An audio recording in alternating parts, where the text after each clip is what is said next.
Hello and welcome to the Big Rican Birthday Bash. It is Thursday, January the 21st, 2021, my 42nd birthday. So first things first, happy birthday to me.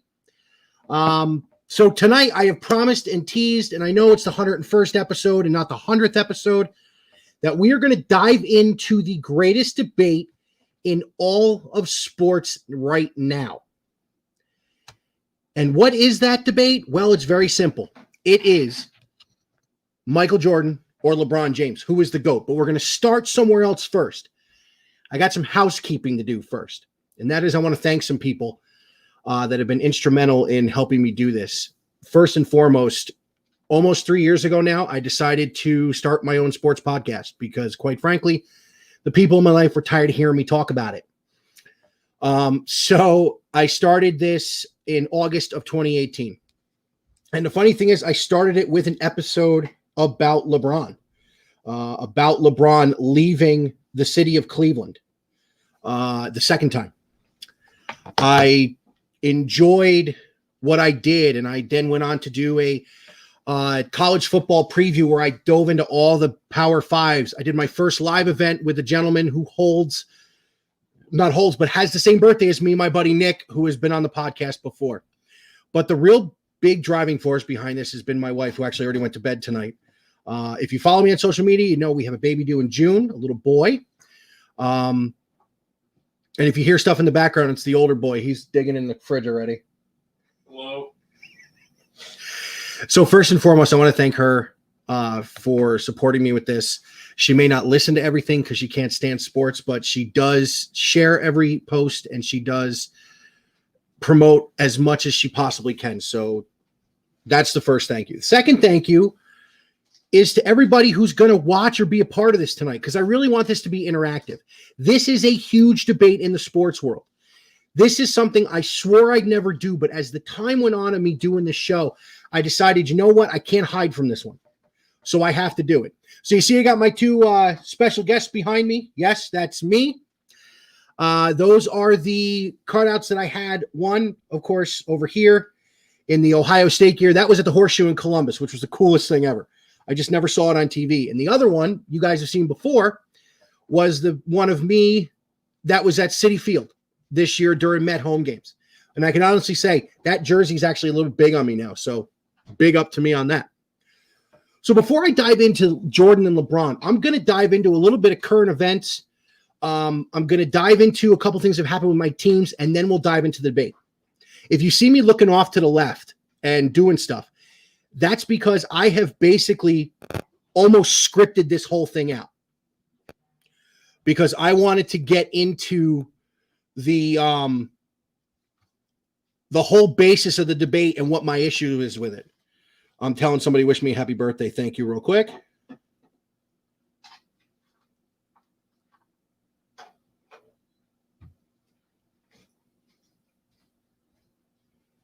And getting another viewer out of it. So, housekeeping. Let's start with the most current event, and that is last night in the NBA. Did anybody else see Colin Sexton go off and own the Brooklyn Nets last night? Went for a career high. That's a Pepsi. Went for a career high 42 points in beating the Harden, Kyrie, and Kevin Durant Brooklyn Nets in double overtime in Cleveland. Second thing, unfortunately, the Mets lost out on George Springer. Springer goes to Toronto, 6 years, $150 million. I tell you what, I'm kind of okay with it. And here's why. This will open the door for the Mets to re-sign Michael Conforto to a long-term deal and keep him in a Met uniform for the majority of, if not his entire career. That's important to me because we don't have many players in Met history that have stayed the entire career. So that's huge. Thirdly, Ohio State's got some big returning guys. Haskell Garrett has decided to forego going to the NFL yet. Chris Olave has come back. This is going to be a loaded team for C.J. Stroud or Jack Miller III, whoever takes over for the now departed Justin Fields. I almost said Ryan Day. Please don't leave, coach. And that brings me to last Sunday's effort by the Cleveland Browns. I have been a Browns fan. I've been a Browns follower since the late 80s when I went to training camp at Lakeland Community College and stood from me to my kitchen from Bernie Kosar and Ozzie Newsome and Webster Slaughter and Ernest Biner and all those boys.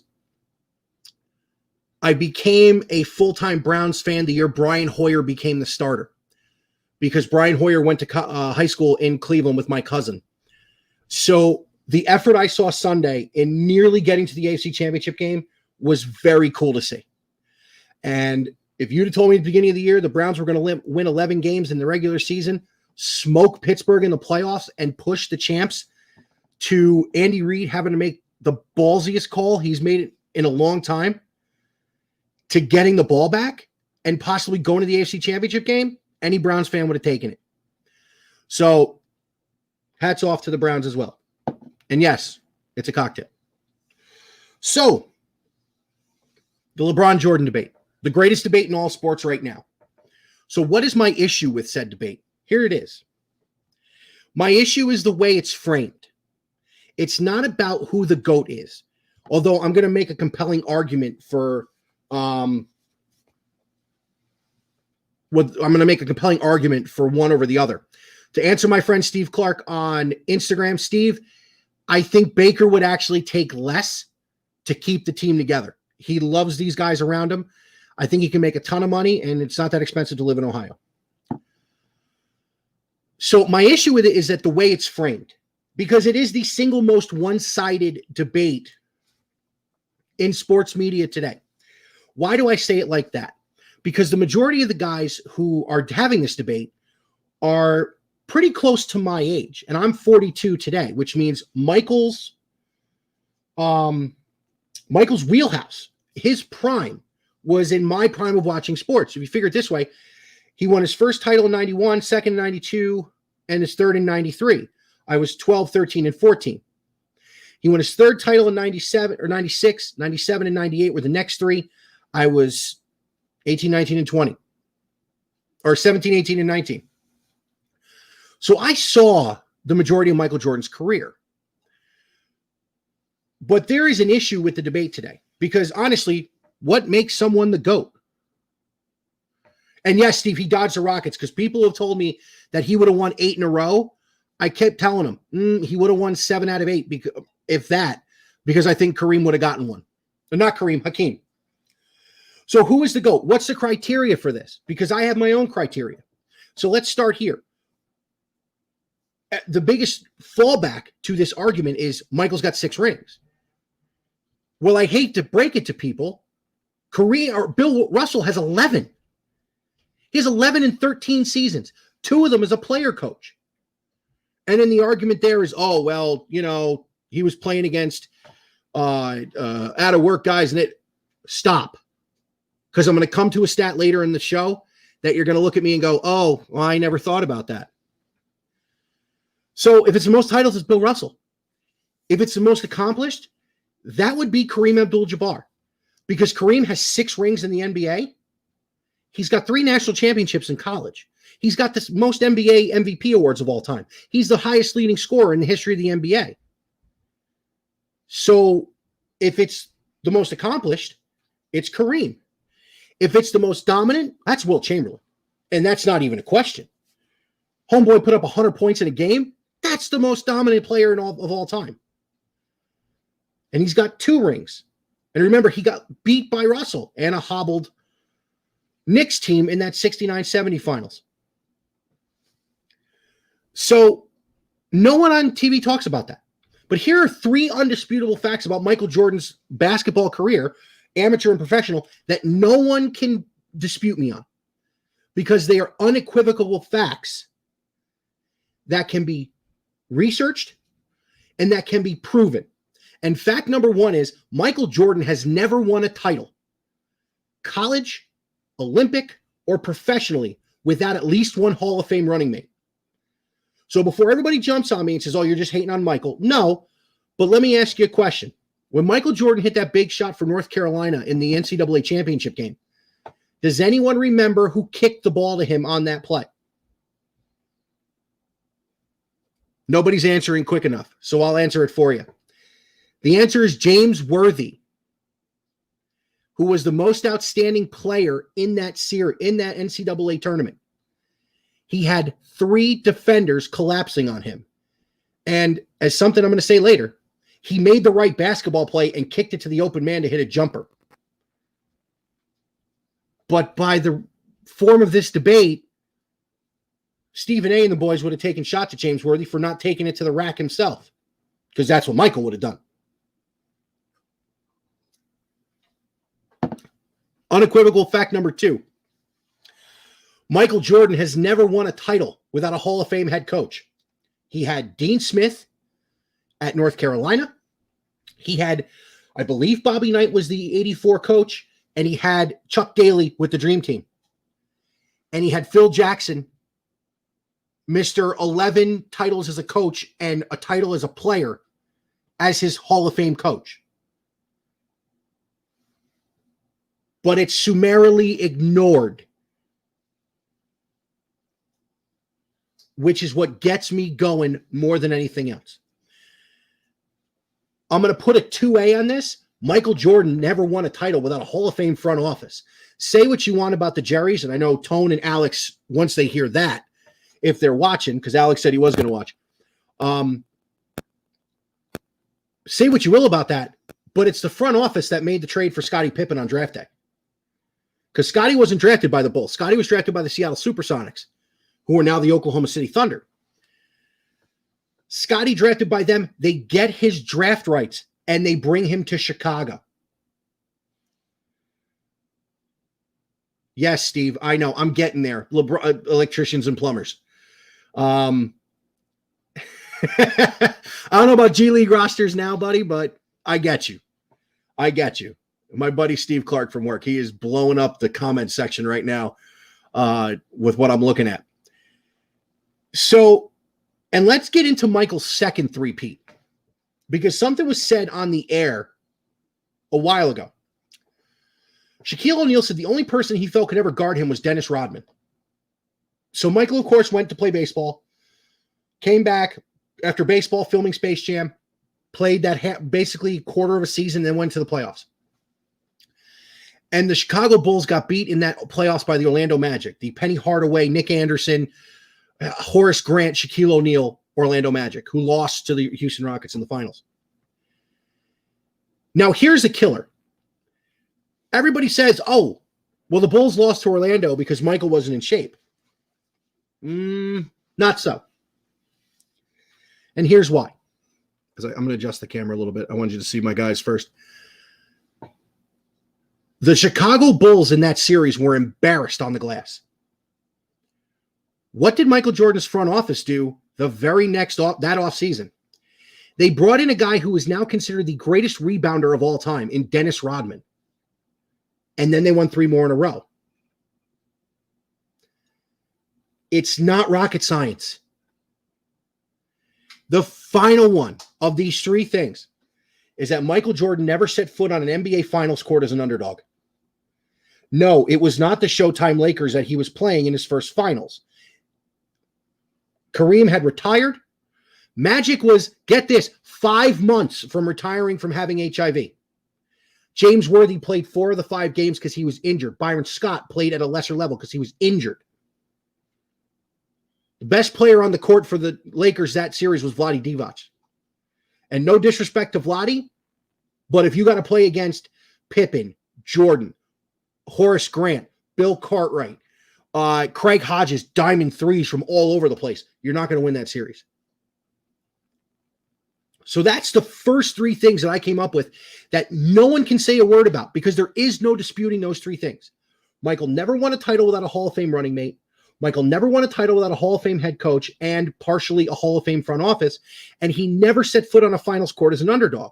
Now, say what you will about it being the Michael effect.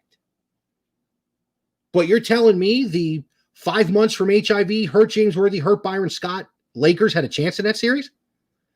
Let's go to the second finals. Clifford Robinson, who couldn't win Survivor and was a professional athlete running with Clyde Drexler, you thought they were going to win that finals? You thought Kevin Duckworth was going to be the answer in the middle for them?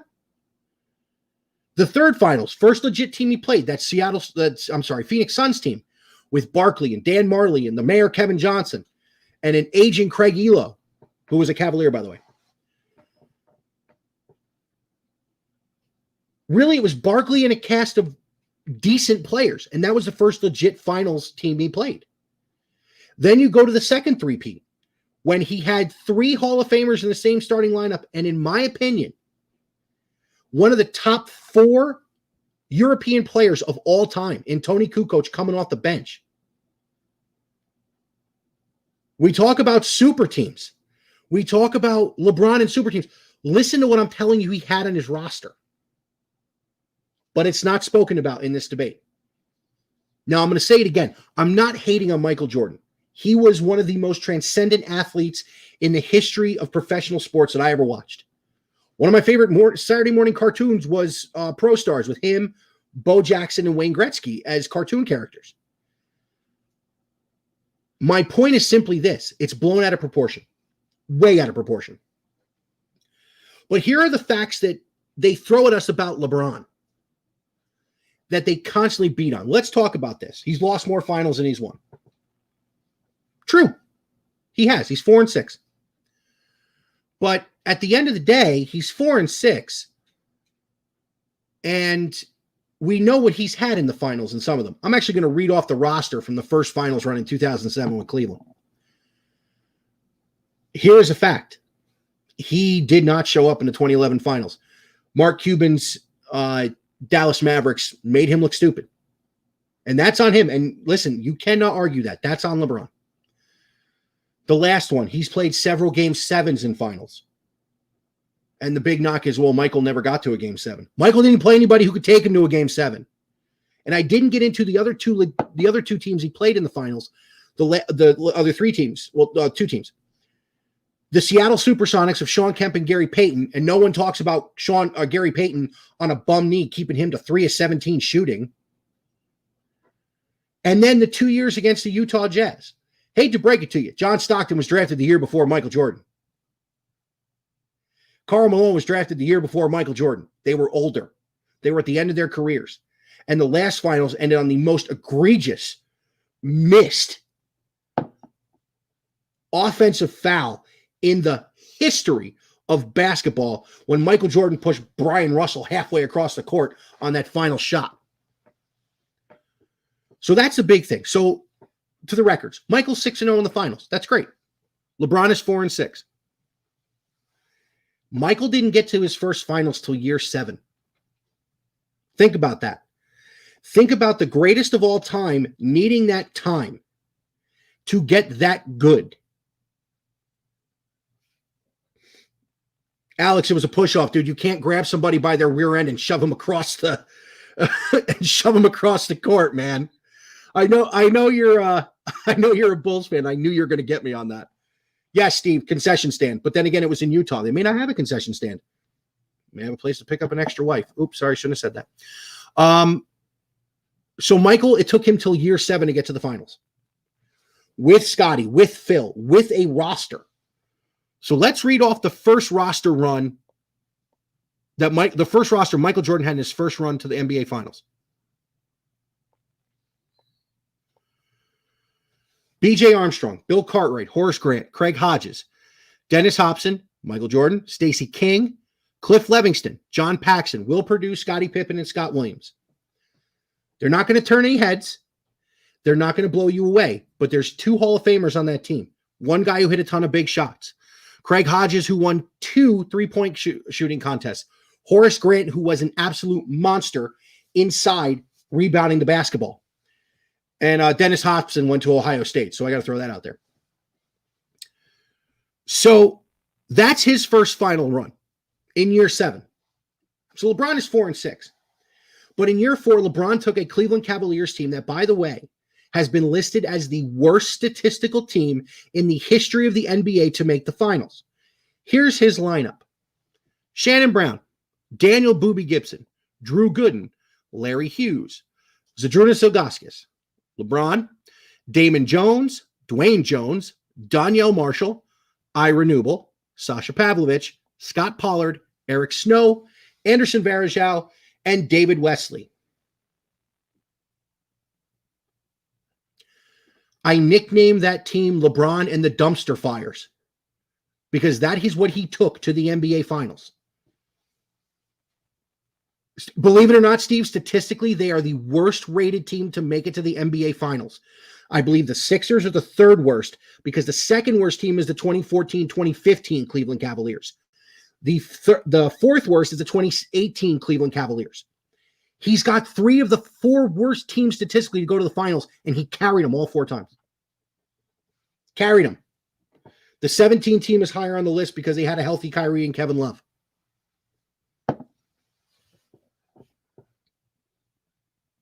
And yes, I agree. I'm shocked at that too. The Iverson Sixers played a ton of defense. That's why they weren't worse. Offensively, they were about on par. That 7 Cavaliers team could play defense, but their offense was horrible. So that's what LeBron had to deal with. And LeBron carried that team, dropping all those points in the playoffs. But my biggest issue with all this is that both the media and the teams that he has played on, LeBron is asked to do more than Michael Jordan ever was. Michael won a Defensive Player of the Year. Well, I looked it up. Here are the top 5 shooting guards of the 90s, not named Michael Jordan. Clyde Drexler, John Starks, Joe Dumars, Reggie Miller, and then a tie at 5 between Dan Marley and Chris Mullin. Really? A transcendent athletic specimen as Michael Jordan had to play against those boys, and we're blasting LeBron because the top 5 power forwards since LeBron came in the league, Paul Pierce, Carmelo Anthony, Kawhi Leonard, Vince Carter, and KD. Every one of them will have a plaque in Springfield, Mass. Reggie and Clyde Drexler. Not to mention the Frank Kaminsky's of the world that had to guard him face up in the finals with Seattle. Or Jeff Hornacek, who had to guard him face up in the finals with the 2 years with Utah. Agreed. The talent levels aren't comparable, but that's why you can't compare eras. They were different players back then. It was a different game. But I'm diving into the debate because I don't like the way it's handled. Because the first couple things I said are always ignored. LeBron has been to the finals 10 years. He's in year 18. More than half of his career, he has carried teams to the NBA finals. And he did it 8 times in a row. 8 in a row. And everybody talks about, the East is terrible. You are El Guapo, Steve. I think you could hit a 3 in somebody's. So when you're talking about what one guy has had to do over the other, let's go to another stat. As I'm going through this here. Playoff totals in 6 finals. Michael Jordan, Scottie Pippen. And Alex, I need you to hear this for me, buddy, okay? Michael Jordan only led Scottie Pippen in one category in 6 runs to the finals, and that was points. Scottie had more rebounds, more assists, more steals, and more block shots. There has not been a single finals or a single teammate that LeBron James has not had better numbers than in his playoff runs or his runs to the finals. You're talking about the most triple doubles in NBA Finals history. You're talking about 2 Game 7s with triple doubles to win series. You're talking about not having the same level of talent in any series, just about any series, and winning 4 out of 10. You bat 400, you hit 400 in the big leagues, or win 4 out of 10 World Series, you're an all-time great. But in the NBA and the media of today, you're garbage. Because that's what it seems like they're saying about this guy. I shared this stat with Alex a few weeks ago. And when their careers are all said and done, there is only one stat that Michael Jordan will be better than LeBron James in. Hold on to your hats, ladies and gentlemen. That one stat is free throw percentage. That's right. The greatest of all time over the one guy who has gone after his legacy, he will have a better number than is free throw percentage. Now, LeBron's a terrible free throw shooter. Gotcha. But he's the greatest of all time, and that's the only stat he's going to have more of? No one told Michael to play baseball. No one told him to retire twice. I mean, as it were, when you average 30.1, 6.2, 5.3, win 5 MVPs, go to 14 All-Star games, you're an amazing player. You're a transcendent athlete. LeBron's at 27, 7.4, and 7.4. He's won 4 MVPs, and he's been in 16 All-Star games. He leads the league all-time in everything in the playoffs. He will retire as the number 1 scoring player in the NBA. He will retire as the best big man to dish the rock. And maybe one of the greatest passers. But then again, if you look at LeBron now, he's playing point guard. They traded Lonzo Ball and handed point guard to LeBron James. That's not a typo. LeBron is the point guard for the Los Angeles Lakers. He was the point guard on a team that won a title last year. So let's get into another part of this. Let's get into the super team thing and how LeBron has had to have super teams to win his titles. Well, yeah, he's had guys who played well alongside him. He had Dwayne Wade, and he had Chris Bosh, and he had Kevin Love and Kyrie Irving. But here's the thing. There was never a question, and there was no one who did more than LeBron in those situations. Kevin Love didn't outscore LeBron. Kyrie certainly didn't outscore LeBron. Was Boobie Gibson supposed to lead that team to a finals? Sasha Pavlovich? Drew Gooden? Greg Popovich. Thanks, Jay.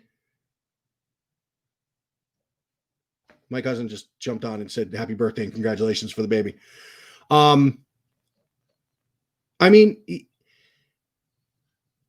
who's going to win that title? Popovich actually told the Spurs, triple LeBron. No one else can hit a shot.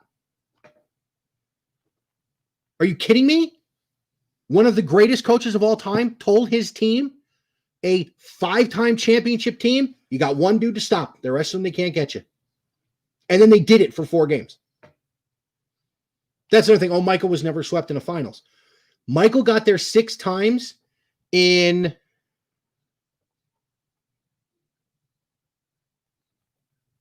Michael only got to 6 finals in how many seasons? 15 years. That means 9 out of the 15 seasons Michael Jordan was in the league, he did not make it to the NBA Finals. LeBron has been in the league. This is year 18. He's been there 10 times. Say what you want about the competition. That's great. The bottom line is he still had to win enough games to get in the playoffs. He still had to get through enough rounds of the playoffs to get to the finals. Michael didn't get to the finals till the Celtics and the Pistons got old. Because another thing people talk about is, oh, he went for 63 in a playoff game. That's wonderful. He lost that playoff game. But then the argument is, oh, well, who he had playing with him? You answered your own question. You answered your own question. You now made it about the team, not just about the man. See, because when you look up in the rafters in Rocket Mortgage Fieldhouse, it says Cleveland Cavaliers, Eastern Conference champions. 6-7, 14-15, 15-16, or then it's got the championship banner for 2016, 16-17, 17-18 conference champions. It doesn't say LeBron James conference champion. And in Chicago, when you look at the 6 banners in the United Center, it doesn't say Michael Jordan. It says Chicago Bulls. So there were people around him. But we forget that when it's Michael. But we always got to drill LeBron for it.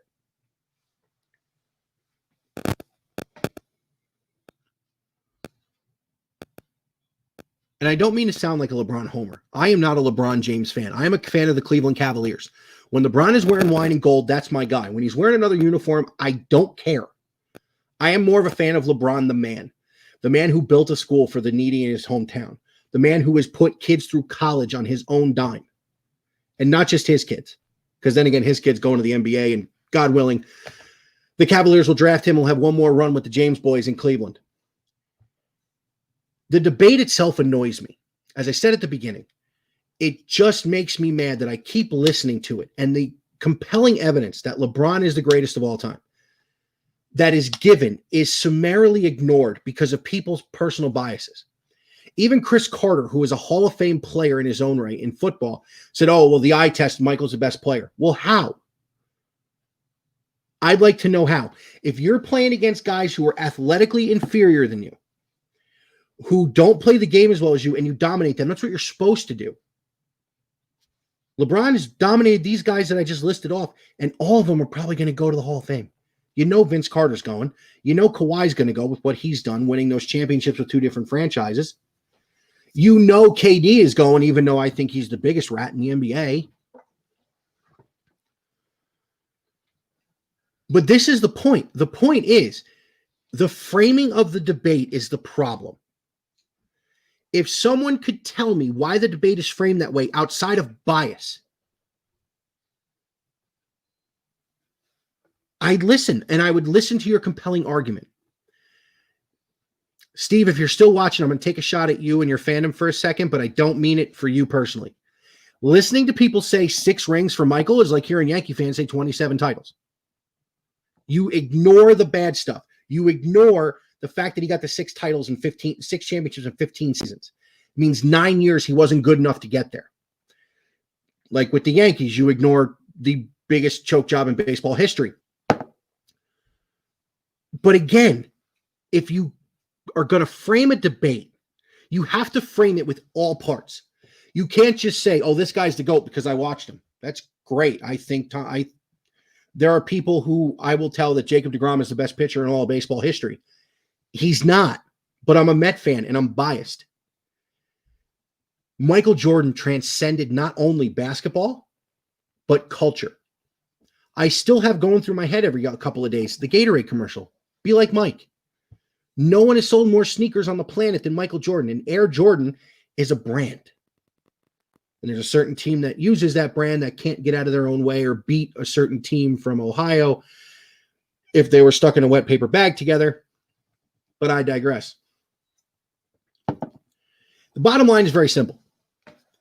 If you want to frame this debate, you have to frame it properly. You have to be able to talk about both sides. You have to be able to bring the numbers and back them up with something more than, oh, he won 6 rings. Because if ring count is your thing, by the way, Robert Horry has 7. For those of you who say Kobe is better than LeBron, no disrespect, rest in power to the Black Mamba. He wasn't the best player on his team the first 3 years. That was Shaq. Hang on one second. I got to respond to what was just coming in. It's my daughter after school calling, which probably would talk to me about my birthday. But I had a reminder, I'm live. As my son sits on the couch and laughs. I'm sorry. That's fun. That's cool, dude. So you have to frame the debate right. You cannot ignore the things that hurt your position. You have to embrace them. So when I have this debate, I fully acknowledge that the 2011 finals was an absolute joke. I fully acknowledge that he has been taken to game 7s. I fully acknowledge that he has lost more than he has won in the NBA finals. But here's the problem. No one else does that. Nick Wright from Fox does that. And he's a LeBron guy. It bugs me the way people talk about this. And I know I've Alex from row 7, who I hope is still on. I wanted to talk to him about this, and hopefully he would interact with me tonight, because he is from Chicago, and Michael Jordan is basically, I make the joke about people of certain descents having the 3 pictures in the house, and it's the Pope, it's Jesus, and it's so on and so on. In a Met fan's house, it's Seaver, Wright, deGrom, well, at least in mine. But in Chicago, it's Walter Payton. It's who else would be in Chicago? Maybe Dick Butkus, maybe Mike Ditka, and it's Michael Jordan. And every day it's Michael Jordan. Maybe it's Ernie Banks in somebody's. Maybe it's Minnie Minoso or Carlton Fisk if you're a White Sox fan. Maybe it's Ryan Sandberg or Sammy Sosa or Mark Grace or even Chris Bryant now. Or even for the White Sox, it could be, Giolito or Abreu or Luis. When you are that iconic, like Michael Jordan is, and like LeBron, I believe, will be once his career is over, you have a set of people who will defend you and ignore all fact. And that's where we're at. This debate ignores straight facts. Because the 3 facts I gave you about Michael's career at the beginning, no one talks about that. Not even the people that are on LeBron's side talk about that. I don't know why. Who burned the tapes?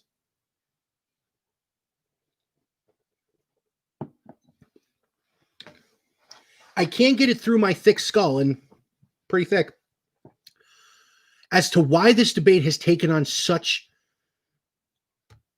a fervor against this player who is a generational talent, who is an athletic marvel, who's a good dude. There was never any questions about gambling with LeBron.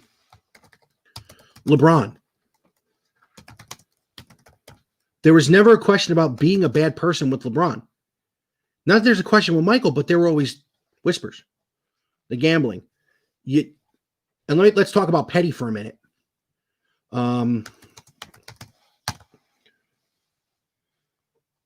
This is going to sound messed up. Let's talk about Petty. Does anyone out there know the date that Michael Jordan gave the okay to make The Last Dance into something that could be put on the air? I know it. The date was June 20th, 2016. Why does that sound so familiar, sports fans? That is the day after the Cleveland Cavaliers and LeBron James completed the greatest comeback in NBA Finals history, beating the 73-win Golden State Warriors in a Game 7 in their house. That is the day it was green-lighted. It was all over ESPN. I want to say it was Ramona Shelburne who broke that story. I think it was her. I'm not 100% positive. That was the day that LeBron's legacy took its biggest upkick toward Michael's ever. Not the title with the Lakers, not number 4. Not the 2 in Miami. That one in Cleveland because of what it did and who it beat. It cemented the 72-10 Bulls as the greatest team of all time because they won a championship. But it brought LeBron's legacy to a bigger threshold. He now had that career-defining moment. The block on Andre Iguodala. He had that career-defining championship, bringing a title back to Cleveland. A title-starved town. 52 years it took to win that championship. I sat on the couch my son is on right now playing the Nintendo Switch. And I have been talking for 38 minutes and 30-some seconds. I could not speak. I had tears in my eyes, and I couldn't talk because that is what Cleveland winning meant. When Michael won those titles in Chicago, it was only 15 years after the Super Bowl shuffle. Now, 15 years is a long time. It's not 54 or 52. So I've been going on for almost 40 minutes. I'm going to wrap this thing up in the next few. But I want to get into a couple other things. First things first, I keep forgetting to do this and tell everybody that Big Rican is a proud member of the TimeSkew Podcast Network and we can be found at timeskewed.com. Second thing, got a lot coming up. I got to do a Browns wrap-up episode. I'm going to do a Cleveland Cavaliers update episode. The night after the Super Bowl, Tone, Alex, and I will bring you a baseball hot stove where we're going to blow the lid off this thing with what we're going to talk about. The big moves, the non-big moves, and of course, who's left. So I was going to go for about an hour. I didn't get as much interaction as I was hoping for. I got to the end of the notes I made. But again, I want to thank everybody who was on. Steve, you were huge tonight. Thank you. Alex, thank you so much for being on. I can't wait to talk to you guys again. I want to thank again my wife for supporting me with this. She has been great. My mother-in-law who lives with us, my son who's here, and he's being silent playing a video game so I can do this. And they all went to bed early so I can do this. This is a ton of fun. And I love bringing content to you guys. And I love being able to talk to you and hearing from you about the things I say. So we're going to wrap this up now. As always, Big Rican can be found here on all 3 platforms. Facebook, YouTube, and of course on Twitter with Periscope. It can be heard on the audio, Anchor, Breaker, timeskewed.com is part of the Timeskewed Podcast Network, Google, Spotify, Pocket Cast, and Radio Public. Thank you so much for everybody who watched. I see we got a bunch of likes. There's somebody still on that is probably my parents. Hi, Mom. Going to come to you not this weekend, but sometime next week with the combo Browns wrap up, where I see the offseason going, and of course the Cleveland Cavaliers update show. Another piece of housekeeping. Today, Pro Football Writers of America named Browns head coach Kevin Stefanski Coach of the Year. Well deserved.